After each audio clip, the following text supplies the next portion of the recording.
The pilot's voice cut through the cabin with clipped authority, and in that instant every whisper died. A single sentence, sharp, public, humiliating, hung in the air like turbulence.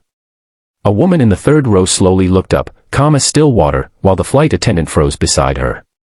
No one knew it yet, but that sentence would cost careers, rewrite reputations, and remind everyone on board that dignity has a way of landing exactly where it's meant to. She had boarded quietly, dressed simply, carrying nothing more than a leather tote worn soft at the edges. Her name was Alana Brooks, and she chose seats the way she chose words, carefully, without spectacle. The aircraft was a sleek private charter dressed as a corporate shuttle, one of those flights where success smelled like polished metal and whispered deals. Alana slid into her seat near the aisle, nodding politely as others passed, her eyes resting on the wing as if listening to a memory only she could hear. The pilot, Captain Mark Hale, had already clocked her. He didn't know why she stood out, maybe it was the way she didn't perform importance, or how she didn't seek approval, but something about her presence tugged at his certainty. Still, certainty was his uniform. When a last-minute VIP request crackled through the intercom, an executive wanting the aisle seat closer to the front, Mark made a decision without pausing to consider the weight of it. A flight attendant approached Alana, apologetic, rehearsed. "Ma'am, would you mind moving to the back row? We need this seat." Alana smiled, the kind of smile that acknowledges inconvenience without surrendering self-respect. "I'm comfortable here," she said gently. "I booked this seat." The attendant hesitated. The cabin leaned in. Then the pilot's voice came again, louder now, edged with impatience. "Ma'am, you need to move. This seat is required." A hush fell.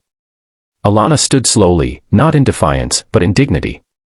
"Captain," she said, her voice steady, "I believe there's been a misunderstanding." Mark stepped into the aisle, the authority of decades stitched into his posture. He looked at her, not past her, not through her, directly at her. "This is not a discussion," he said. "Please relocate." The moment cracked something open in the cabin. A man in a tailored suit shifted uncomfortably. A woman near the window clenched her jaw. No one spoke. Alana gathered her tote and walked to the back, each step measured. She sat down, folded her hands, and stared at the seat back in front of her. Inside, memory stirred, boardrooms where she'd been underestimated, factories she'd saved, pilots she'd trained when her company acquired failing airlines and turned them into lifelines. She breathed. She waited. The flight took off. Halfway through, turbulence rattled the cabin, and with it, a quiet reckoning began. Mark reviewed the flight manifest, his eyes skimming names until one stopped him cold. Brooks, Alana. Owner, AB Aerospace Holdings. He blinked. Read it again. The plane they were flying, leased, polished, trusted, belonged to her company. The woman he'd publicly ordered to move. His stomach dropped harder than any dissent. He left the cockpit and walked the aisle, every step heavier than the last. When he reached the back row, Alana looked up. No triumph. No anger. Just calm. "I owe you an apology," Mark said, voice stripped bare. "I was wrong."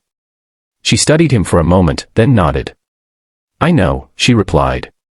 "The question is what you do with that knowledge." The cabin listened as if to a confession. Mark straightened. "I judged. I assumed. And I used my authority carelessly." He turned to the passengers. "I'm sorry you witnessed that." Alana stood, and the cabin rose with her attention. "I didn't move seats because I was afraid," she said.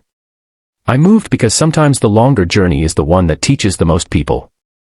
She met Mark's eyes. "Including us."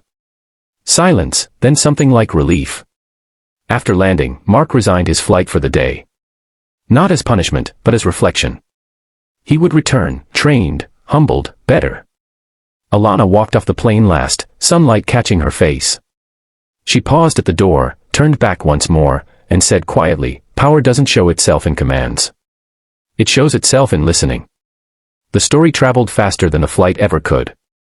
Not as scandal, but as reminder. That respect isn't earned by titles. That assumptions can ground even the most experienced pilots. And that sometimes, the person you ask to move carries the weight of the entire journey, quietly, patiently, until it's time to land.